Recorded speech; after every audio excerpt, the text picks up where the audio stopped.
my channel Shock Samayal YouTube channel. நான் இப்போ சுண்டக்கா வத்தல்ல ஒரு புளிக்குழம்பு ரெடி பண்ண போகிறேன். இதுக்கு செய்முறை: சுண்டக்காய் ஒரு சிறிதளவு ஒரு கரண்டி அளவு எடுத்துக்கினேன், தோரம் பருப்பு ஒரு கரண்டி எடுத்துக்கினேன், கருவேப்பிலை, பச்சை மிளகா, பூண்டு சிறிதளவு, மஞ்சத்தூள், தேங்காய் பால், தக்காளி அரிச்சி வச்சுருக்கிறேன், வடகம் போட்டு தாளிக்க போகிறேன், சாம்பார் வெங்காயம், பெரிய வெங்காயம் கொஞ்சம் ஒரு அரை வெங்காயம், புளி சாறு எடுத்து வச்சுருக்கிறேன், ஜீரகத்தூள், வெந்தயம் வறுத்துட்டு அரைக்க போகிறேன், தனியாத்தூள், மிளகாத்தூள் போட்டுக்கலாம். கேஸை பற்ற வச்சுட்டேன். ஒரு கடாயில் துவரம் பருப்பு போட்டுட்டேன், கொஞ்சம் வெந்தயம் போட்டுட்டேன். இது ரெண்டும் வறுத்துக்கலாம்.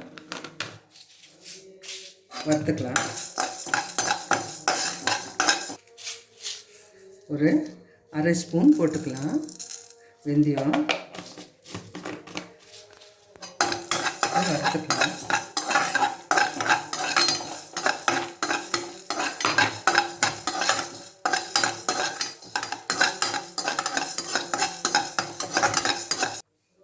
தனியாத்தூள் கொஞ்சம் சூடக்கடாயில் நான் கொஞ்சம் பொடி வச்சுருக்கிறேன், அது சூடு பண்ணிக்கிறேன்.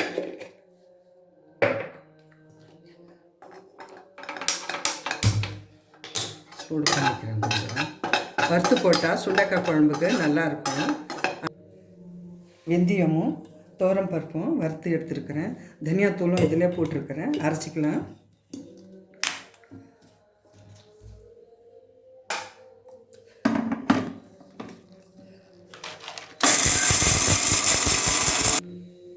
பாருங்க, நல்லா அரைப்பட்டுடுச்சு. நல்லா நெய்ஸாக அரைச்சிட்டேன். குழம்புக்கு போட்டுக்கலாம். கொஞ்சம் சிம்மில் வச்சு மிளகாத்தூளும் கொஞ்சம் வறுத்து எடுத்துக்கிறேன். சுண்டக்காய் குழம்பு ரொம்ப ஜோராக இருக்கும். தயிர் சாதத்துக்கு கொஞ்சம் வறுத்துக்கிறேன்.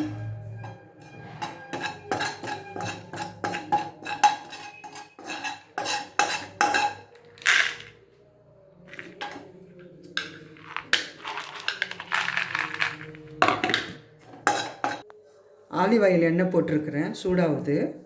கொஞ்சம் நல்லா ஒரு கரண்டி எண்ணெய் போட்டேன், கொஞ்சம் கடுகு போட்டுக்கலாம். முதல்ல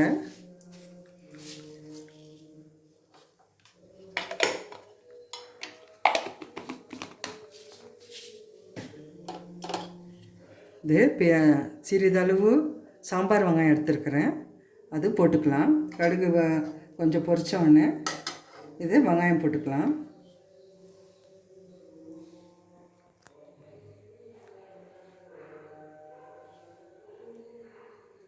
பொரியுது, வெங்காயம் போட்டுக்கலாம்.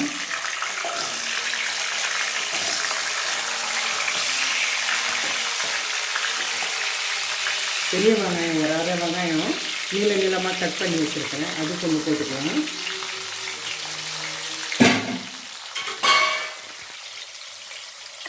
பாருங்க, கொஞ்சம் கருவேப்பிலை, 2 பச்சை மிளகாய் போட்டுக்கிறேன். போட்டு எண்ணெயில் நல்லா எண்ணெய் நிறைய போடணும், ஒரு கரண்டி எண்ணெய் போடணும். அப்போ தான் இதெல்லாம் வறுக்கிறதுக்கு சரியாக இருக்கும். இப்போ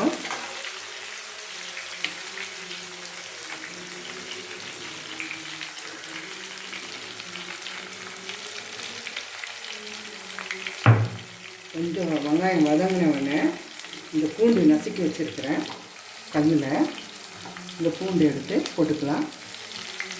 பூண்டு கொஞ்சம் மொட்டாக இருந்தால் ரொம்ப டேஸ்ட்டாக இருக்கும். பூண்டு போட்டுக்கலாம்.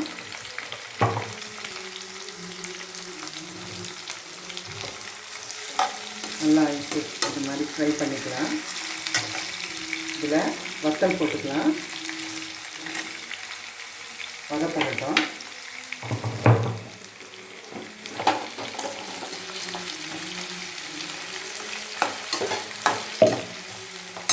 வரமிளகாய் ஒன்று போட்டுக்கலாம்.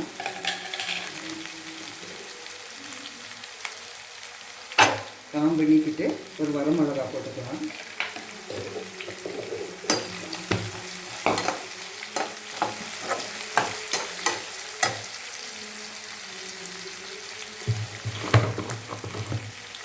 இது கூட பிங்க் சால்ட்டு ஒரு ஸ்பூன் போட்டுக்கிறேன்.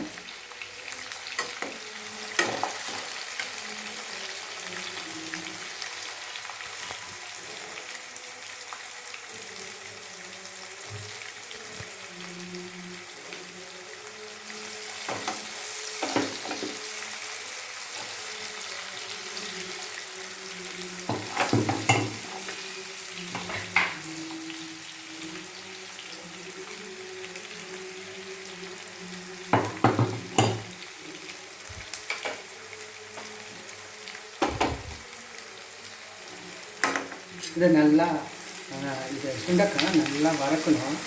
அப்போ தான் நல்லாயிருக்கும். அப்படியே குழம்புல சுண்டக்காய் அப்படியே மிதங்கும். நல்லா பொன்னிறமாக வதக்கணும். சுண்டக்காய் வதக்கட்டும். கொஞ்சம் நேரம் ஒரு 2 செகண்ட் வதக்கட்டும். சிம்மில் வச்சுக்கலாம். சுண்டக்காய் தெரியும் மூஞ்சியில். இந்த டைமில் நான் அரைச்சம் பாருங்கள். வெந்தயம், தனியாத்தூள், துவரம் பருப்பு இதுவும் போட்டுக்கலாம்.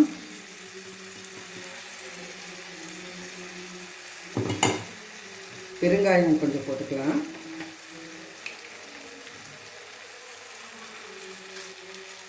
கொஞ்சம் தூள் போட்டுக்கலாம்.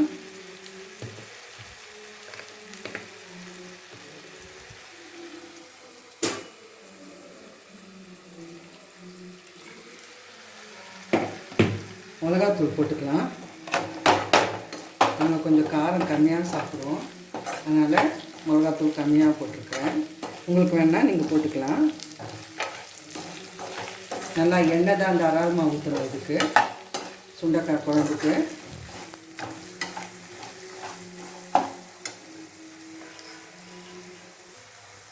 மஞ்சாத்தூள் போட்டுக்கலாம் ஒரு 1/4 ஸ்பூன்.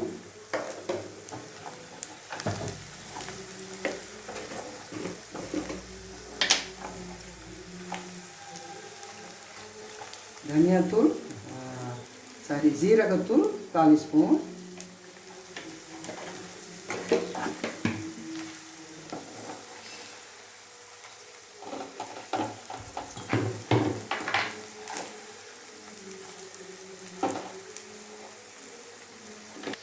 நல்லா வதங்கின உடனே தக்காளி அரிச்சு வச்சுருக்கேன். தக்காளி போட்டுக்கலாம். 2 தக்காளி போட்டுக்கோங்க.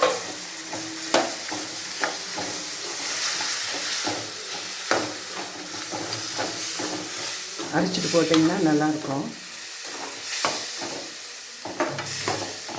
உங்களுக்கு வேணும்னா தேங்காய் பால் போட்டுக்கோங்க. எங்களுக்கு வேணும்.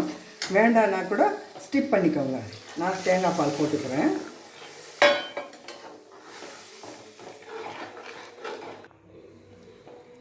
நான் தேங்காய் பால் போட்டேன். நீங்கள் வேணால் போட்டுக்கோங்க. வேண்டான்னா வெறும் புளி கரைசலை மட்டும் நான் புளி கரைச்சி வச்சுருக்கிறேன். கரைசலை மட்டும் போட்டுக்கோங்க. ஒரு நெல்லிக்காய் சைஸ் புளி கரைசல் போட்டுக்கோங்க. தயிர் சாதம், மோர் சாதத்துக்கெல்லாம் நல்லாயிருக்கும் இந்த மாதிரி குழம்பு வச்சிங்கன்னா. உப்பெல்லாம் போட்டாச்சு. நான் இப்போ தட்டு வச்சு முடிக்கிறேன். 2 கொதி வந்தவுடனே இறக்கிடலாம். கொத்தமல்லி தூவி விட்டுக்கலாம். குழம்பு ஆயிடுச்சுங்க. இப்போ பாருங்கள், சுண்டக்காய் குழம்பு ஆயிடுச்சு. இப்போ கொத்தமல்லி தழை போட்டுக்கலாம்.